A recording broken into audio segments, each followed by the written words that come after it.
this piece, we're doing everything with numbers on the top right. This one's 2. This one's 3. Here to play, right? Because plays are like poetry, and this is 4. This one may have more room in the typing. This is what I wrote in the bathtub.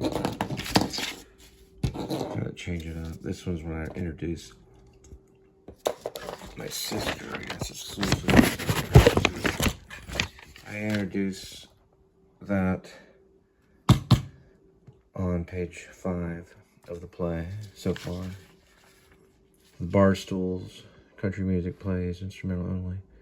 Woman of 53 sits smoking an e-cigarette, wearing a leather skirt and dark colored blouse. She scans the area with her camera phone. It's not exactly my sister because I spell it differently. A man about 50 walks up to the second bar stool. He wears a black denim button-up with western collar, blue jeans, boot cut, and western belt. He approaches her, leans into the air to order a drink from the bar. Woman, you look like an actor. Man, what makes you think that? Woman, my brother is an actor. Man, really? Is he famous? Woman, he's working on it. She inhales. Is this your first time to Main Street? Man, not my first. You really think I look like an actor? Woman, I wouldn't say it if I didn't mean it. What's your name? Man, CJ, and you are? Woman, Teresa. I'm a nurse. CJ, I'm not an actor. Teresa, what are you? CJ, I'm a cop. Teresa, I'm buying. What's your poison? CJ, I'm strange about Long Island iced tea. Teresa, bartender, 1 Long Island, and a bourbon and Coke. CJ, you a big drinker? Teresa, once. What church you go to? CJ, I'm actually looking for one. Teresa, I go to Life Church in Burleson. CJ, are they non-denominational? Teresa, does it matter? CJ, I guess not. You dance? They pantomime receiving the drinks. So they kind of mime receiving the drinks. We don't have to worry about a lot of props. Teresa, not really. I was raised Baptist, but I like to watch. CJ, ironic for a Baptist. Much of my family is Catholic. I hate to be forward. Can I give you my Facebook? I'd love to meet your brother. Lights start to dim here.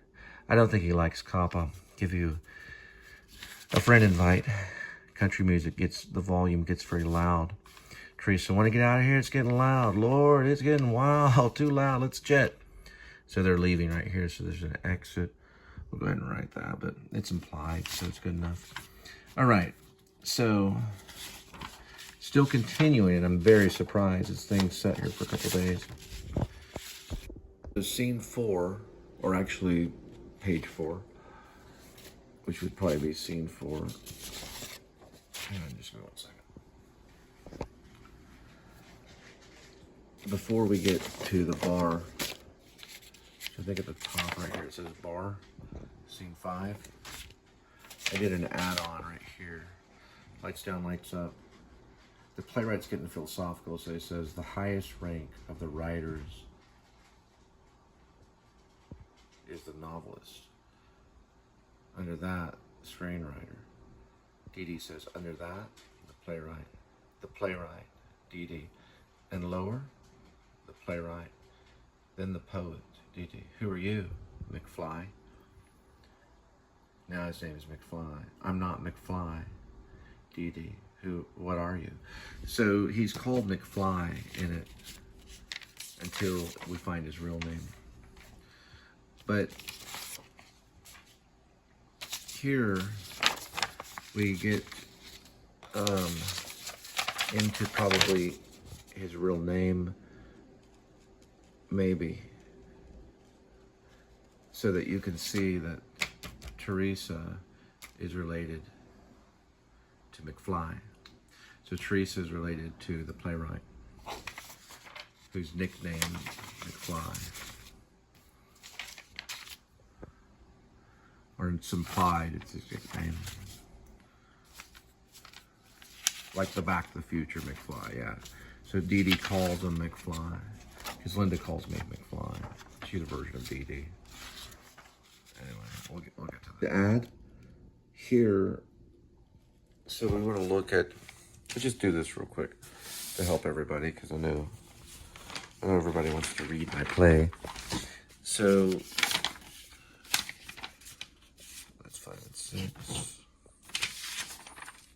That's 3 and 4. Let's do this just for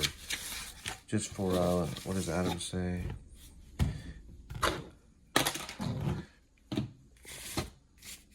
Who cares what he says? Okay. That's 1. There's 2. There's 3. There's 4.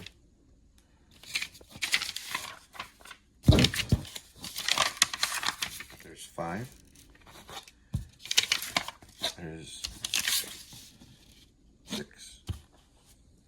So here, and we got that. Now, our add-on was, I added this in, I inserted it. Just very William Burroughs, I just put it in there. But right here, we have sound of cat crunching on dry food. McFly, who has stated that his name is McFly, which is right here. So when it continues, he earns his name. There's plays that do that. He says, I'm not McFly. Dee Dee, where are you? Sound of cat crunching on dry food. McFly, be careful. That's the last of the dry food until I remember. Dee Dee, poor kitty. Lights out. So it's kind of like he's punishing the cat. Maybe it could be interpreted that way. Plays are poems to be interpreted, in my opinion.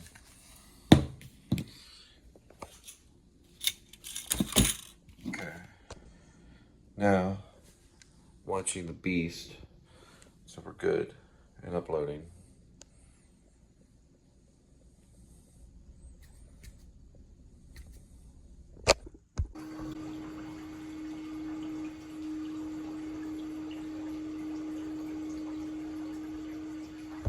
Sorry, kitty, you just get the can that I gave you already for the day, but I left you plenty of water.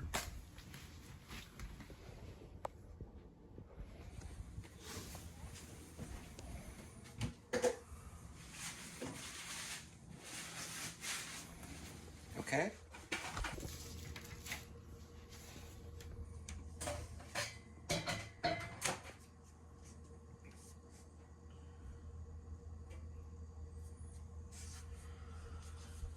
We try just putting this paw out. There we go. That's a little bit better. Now that's good. Now do something. Okay, it's pretty good. I like the ear stuff, but less on the ear. It's too much tension. Just kind of relax. There we go. That's a good kitty. You can look at the camera if you like. All right, we'll cut here.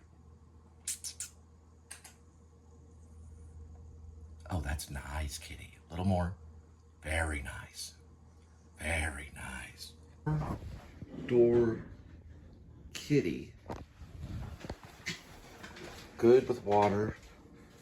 He's on a diet anyway. Check, and good.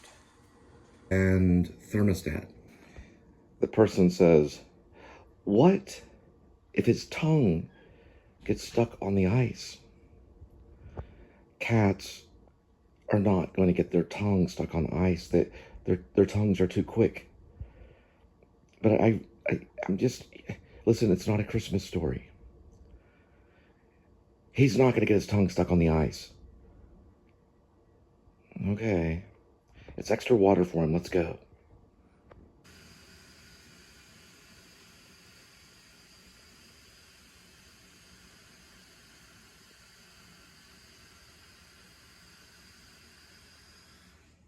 The car says 96. Weatherbug says 91 degrees in temperature. And we are dealing with Saturday. It is a Saturday. June. Sorry, June. That says June 28th of 2025. It is definitely not January, right? It's not January, it's June. 28th, 2025, we're looking at about 91 degrees. Weather bug, my car says 95 or going down to 94, so they're probably right. Yeah, you'll have a great day.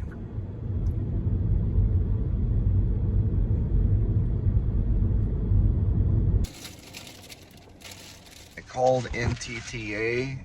They told me that the DMV, Highway Patrol, all those people, NTTA, they do not send text messages. So if you're getting a false text message about the DMV, block it or go to the NTTA and show it to them. I think they should start collecting some of these numbers so they'll stop it. It's out of control.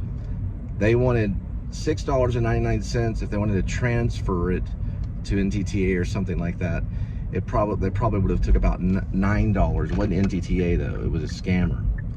So that would have got right into my Criterion Collection payment because I would have used a separate account. So don't pay them if it's going through text. Call NTTA first.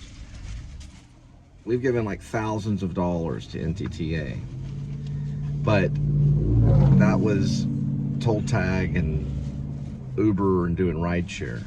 But be careful, because now they start scamming and they probably get those numbers from previous NTTA customers, and that's what they need to look into. We don't know who's doing it, but it's sneaky. They know that you've been involved with the toll tag business, and sometimes they'll push you into a toll tag in the middle of the night because of a work convoy. So be careful on that too, because they're not supposed to charge for that. And it should say 0 on the little sign. It'll say 0 on there, but be careful, because I've studied some of that, and it can be, there's some corruption out there with involving NTTA. So text messages, block it. 4th of July's coming up, guys, so beware of those drunken fireworks. I highly recommend, if you're going to deal with those cherry bombs and bottle rockets and things that can fly into someone's yard and cause a fiery mess, to do it without the Budweiser. All right, so bomb things wisely, especially in the sky.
Probably not the best choice for parking.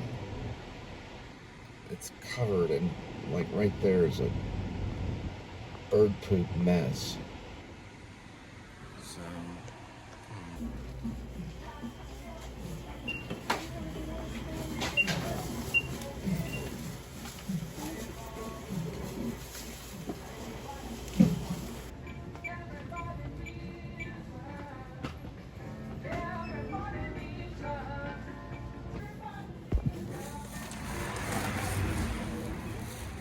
keep going.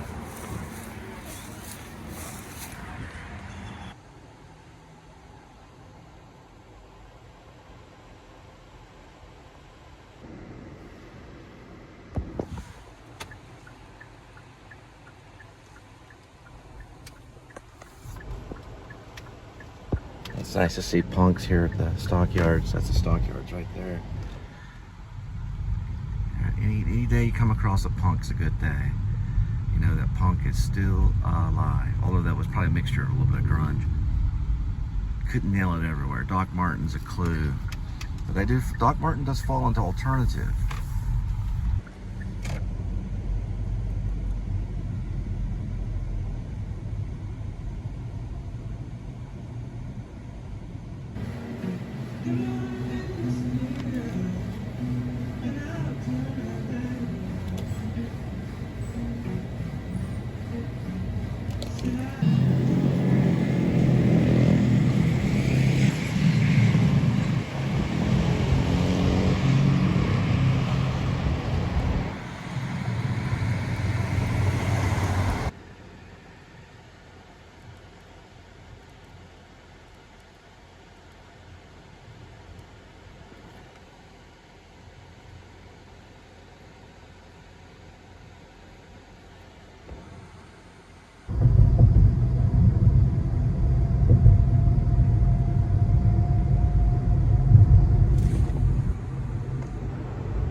So I saw Steve Coogan's Criterion Closet Picks.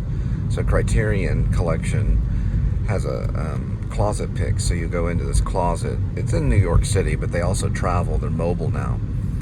So Criterion's making a big wave in the entertainment industry when it comes to movies that have the right to be there, as in collections of movies that are artsy and all-time hits, like stuff from Charlie Chaplin's The Kid, David Lynch's collection, films that have class, and you know, I think all films do, but I guess maybe they have a board of trustees or something, and how they got the name Criterion I don't know yet either.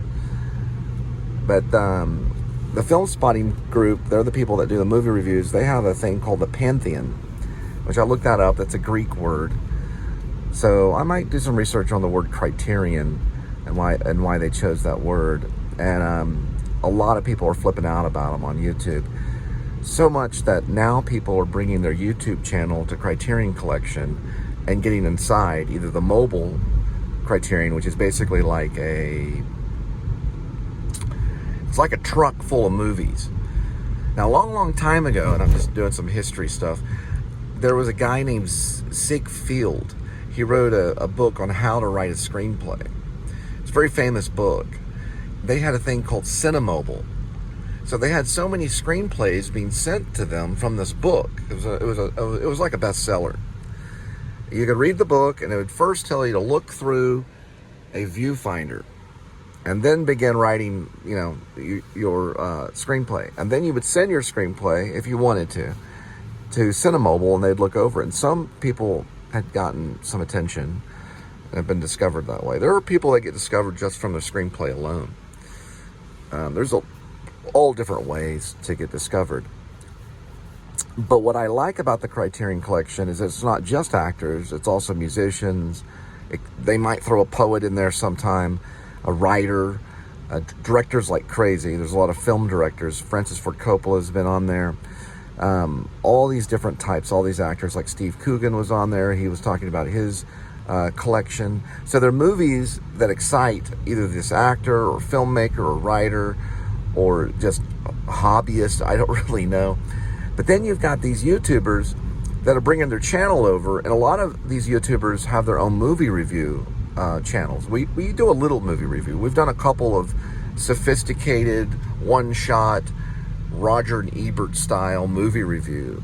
Linda and I have. We did one about a surfer film. It was a modern day surfer film. But regardless, they go out there and they do like the same thing the movie stars do. The exact same things. They go up in the closet. They talk about their favorite movie. Now, Criterion lets you do it, but they give you 3 minutes.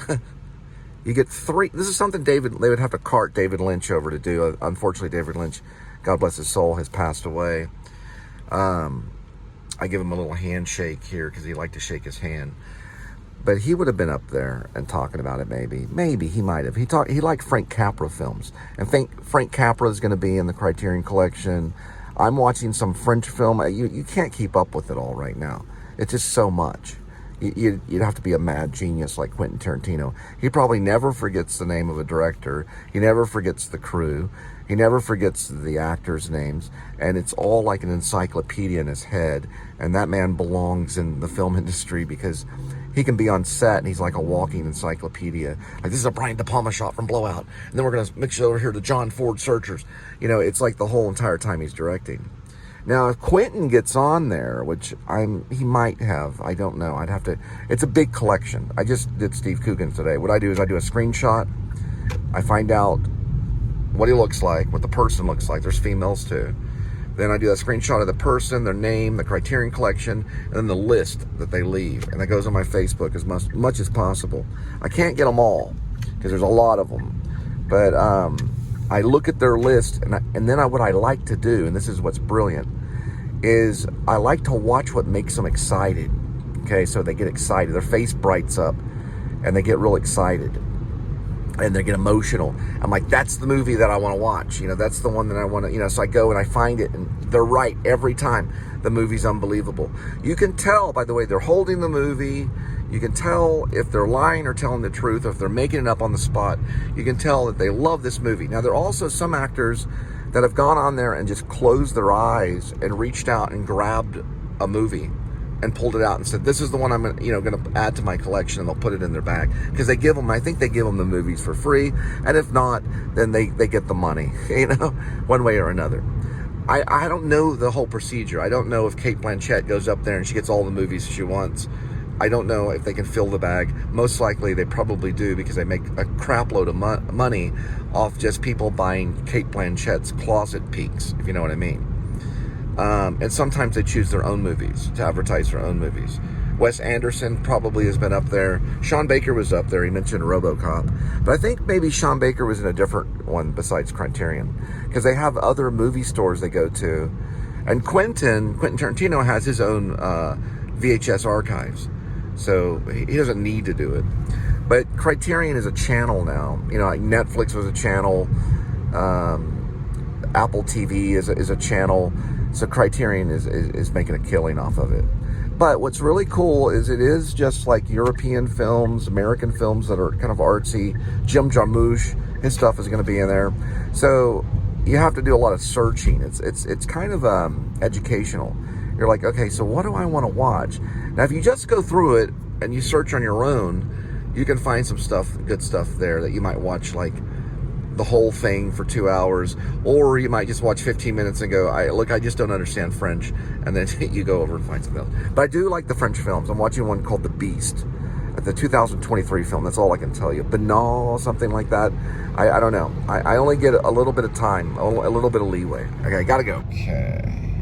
Highest one in a long time, and it's off peak season right there, 309. So, Joe Crab Shack. All right, we're on our way. For tax purposes, it's going to be there in 3 miles. Pick up that crab. Joe's Crab Shack. Eat at Joe's.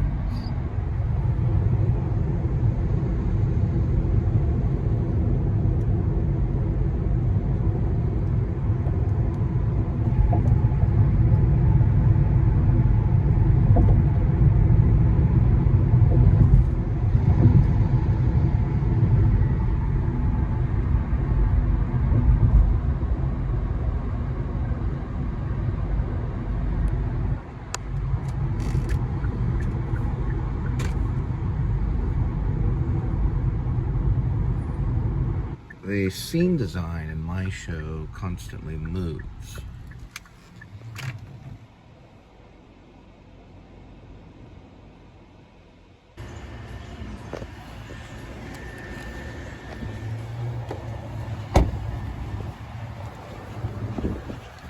I was able to get some bath salts and hot water, and it is actually okay. I'm just giving it more room for cooling. probably overhealing it. But I'm going to choose to continue the crutch watch. Sorry, the crutch walk. As I had a director that would always say the words Jesus Christ on a crutch. This is Jesus Christ on the ball of his foot. Sorry.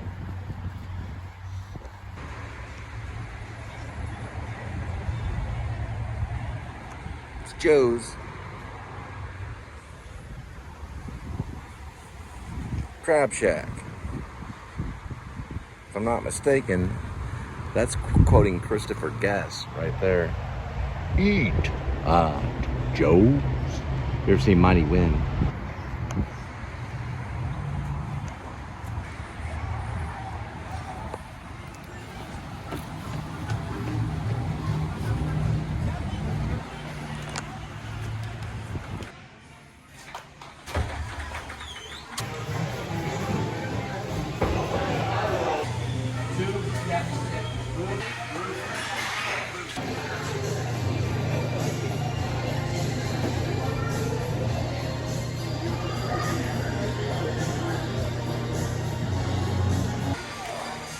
Says the shark's name is Sergio.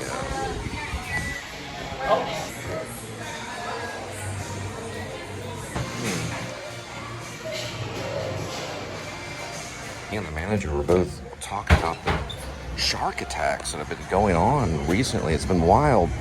And you know what's... Oh, I almost fell and killed myself right there. What's interesting is that the 50th anniversary of Jaws... I'm sorry. The 50th anniversary of Jaws has just been, celebrated.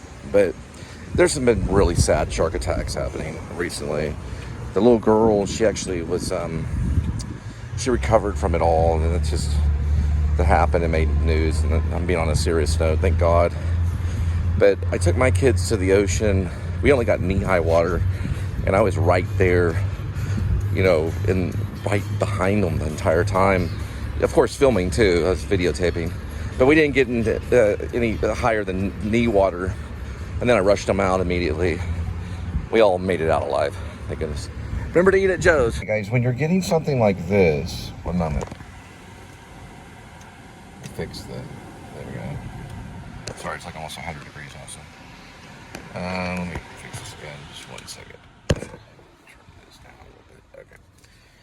When you're getting an address like this, just manually put it in. It's not an exact address. There's the address. So that way it's more exact. So you swipe out right here, try again, and then just find the Google Maps. Don't let it do all the work for you. We're not ever going to be in that society. It's only a dream. Robots are not going to rule everything. But put it in manually here. It's 3807. Just like that. Missed it. Try again. There we go. And then this is Wildwood. And listen, if you're learning about acting, just listen to Jeff Goldblum talk. And then go this way, which is Wildwood. At least listen to him talk for an exercise. He would do something like, I think that this is the right address here, maybe. And yeah, there you go. Okay. And then we go this way, and boom, and good to go. All right, so we corrected that. Double tap, go back to there, make sure it's there. Double tap again, and good to go. So now we're going the right way, exactly.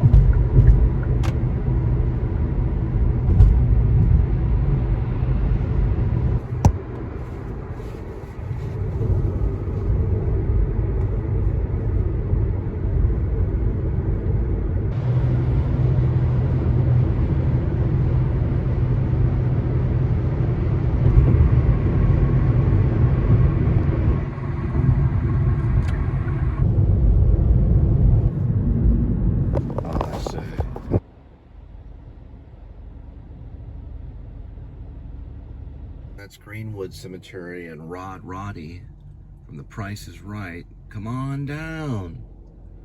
It's right in that area beyond that tree right there. almost exactly where Bailey Avenue, if Bailey Avenue just kept going, it would run right into Roddy. This is Bailey Avenue, headed north. I believe that's north, that way. It's right beyond those trees to the right. One of the greatest announcers. Come on down, the price is right. You know how he did it, but that was Roddy. They actually had a few announcers. They were all great.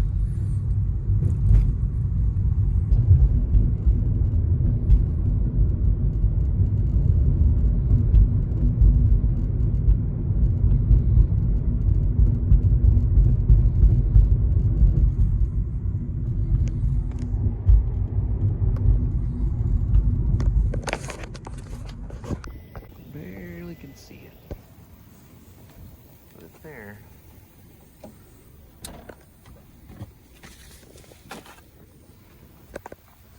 Barely see that 7.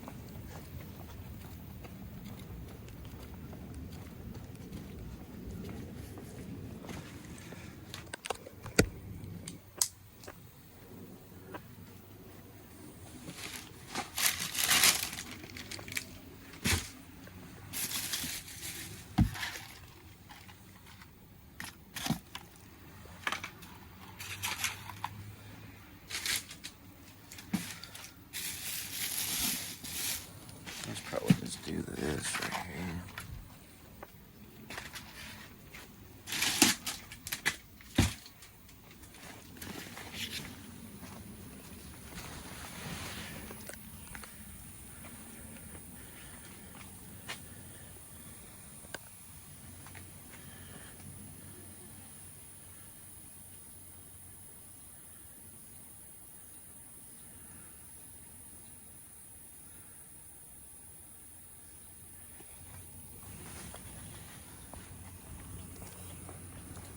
Barely see the 7 there. That's a bit better. And that's the driveway.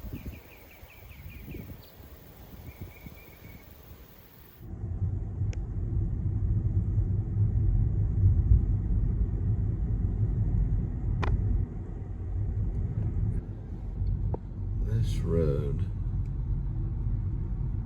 is known. Look at this right here. Little ballpark.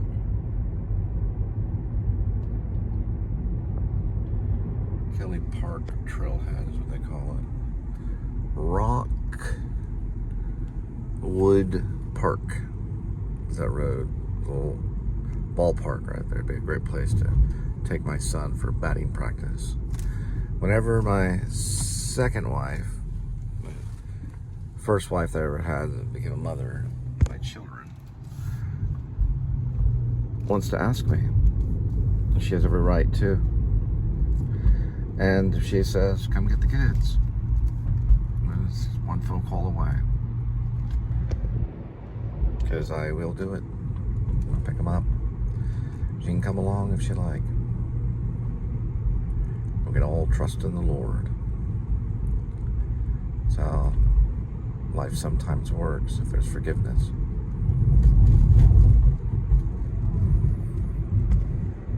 And no fear. Forgiveness with no fear.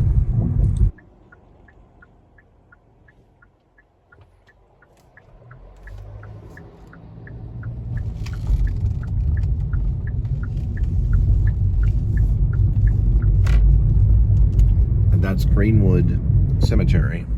The two most famous are going to be Roddy from The Price is Right and Van Cliburn, also known as Van Cliburn, because sometimes people mispronounce his name. He was a American pianist trained by his mom. His mom was his first teacher.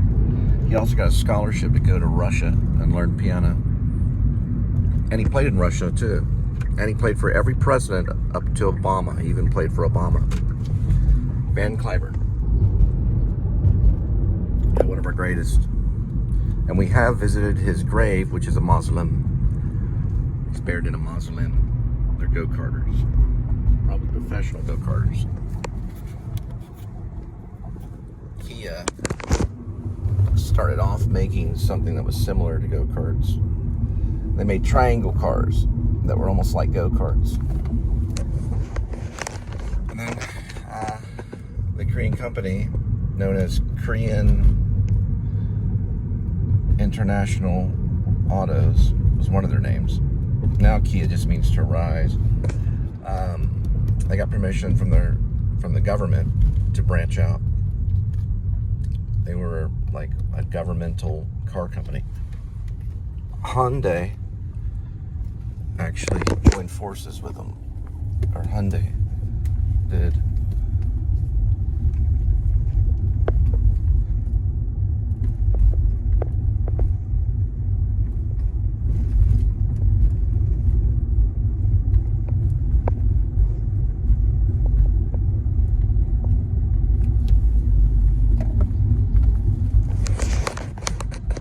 As you're doing this, you can see it's like this, so you can use it as a crutch, but at times you can just go normal, just like that, and then back up again, and then normal, you just back up again, so you train yourself just to go back to the regular walk.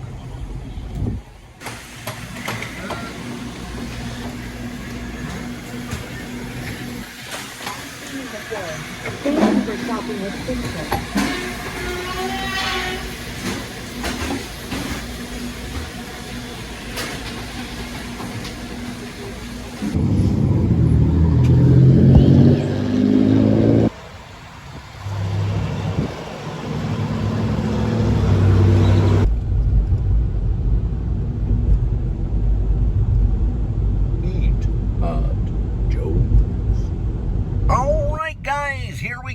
Mighty Wind, Eat at Joe's. We're going to do the old time song on this one. The great guys, they've come back together after many years of just being alone, completely alone. They got back together as a group.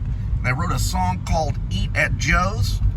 They've got all kinds of instruments like banjos and guitars and whatnot. And the guy that's running it is part of Parliament of London. Let's see if we can get him right here. Part of my show. Well, his show. Mighty Wind, #1 hit in folk rock, blues, whatever that is. It's a rainbow dream.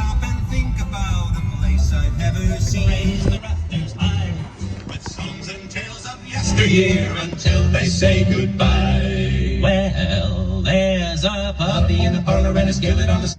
Reason why I mention it, because it's copyrighted, one thing, but they just ate at Joe's. So instead of making $7 or $6, maybe that song helped me make $17 on that, because I had to head all the way back to Fort Worth to drop off some Joe's. So remember, eat at Joe's. Here we go. Oh, and a smelly old blanket and a Navajo wolf. There's chicken on the table, but you gotta say grace. There's always something cooking at old Joe's place. Now folks come by around evening time, soon as the sun goes down. Some drop in from right next door and some from out of town. Begin.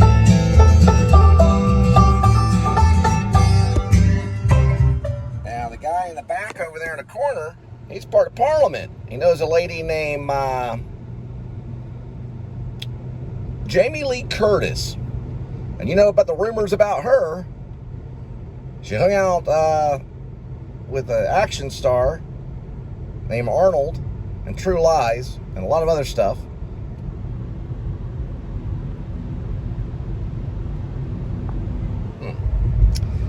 Anyway, you got to see it. It's Mighty Wind. And I'm advertising it. Just a little bit more. Just look for the busted neon sign that flashes E-A-O. Well, there's a puppy in the parlor and a skillet on the stove and a... So they changed it up a little bit. Back in the day when it first came out, it was Eat at Joe's, and they had a copyright issue. Yeah, I remember about this. There was a copyright issue. Things were sent out. They completely got blocked on the radio. There was already a song by One-Eyed Nick Yeah, I remember One-Eyed Nick. Yeah, he had that knee problem. Yeah, he would go limping on the stage with a banjo and a tambourine around his neck. He would break that tambourine and put it right around his neck. Then he would just kind of shake it around like this. Anyway, One-Eyed Nick had a song, and he'd play it on his knees. I remember that, right on his knees. That song was actually called Eat at Joe's. It was released around the time Elvis was doing things. Yeah, I remember that. Yeah.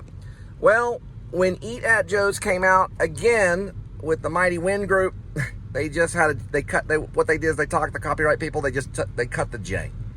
So they cut the J, and it sounds like this: Eat at O's. Anyway, you got to see the documentary. It's a very serious documentary. I cried 3 or 4 times in it. It's right here by Christopher Guest. Here we go. I'm trying to do the computer at the same time as driving, and the Secretary of Transportation does not recommend it. His name's Pete, but here we go.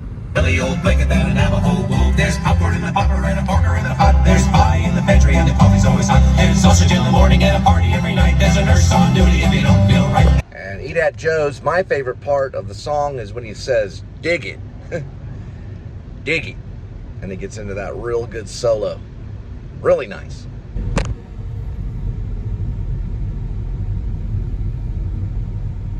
All right, it's a sharp left. We're going to pick up that Wendy's, bring it to your doorstep. Let's try that. That's a bit better.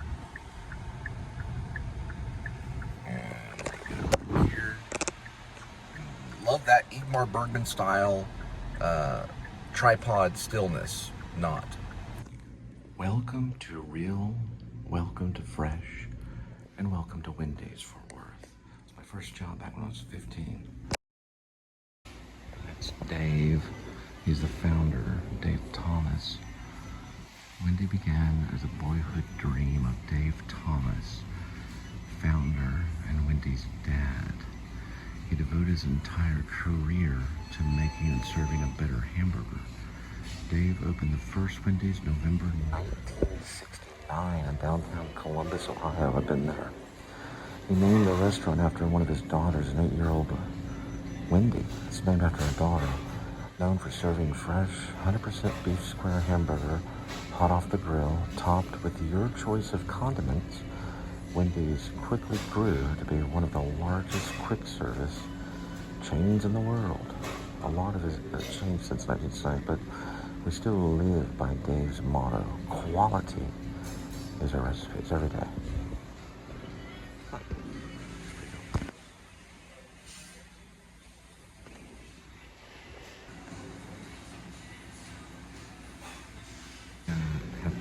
The restaurants, they have this little fireplace feel when you come in. It's not like a dining kind of thing. Way nicer than when I worked for them in the late 80s. They had a salad bar back then in the 80s too. The late 80s. We do have a soda machine, but I'm cut all my sodas.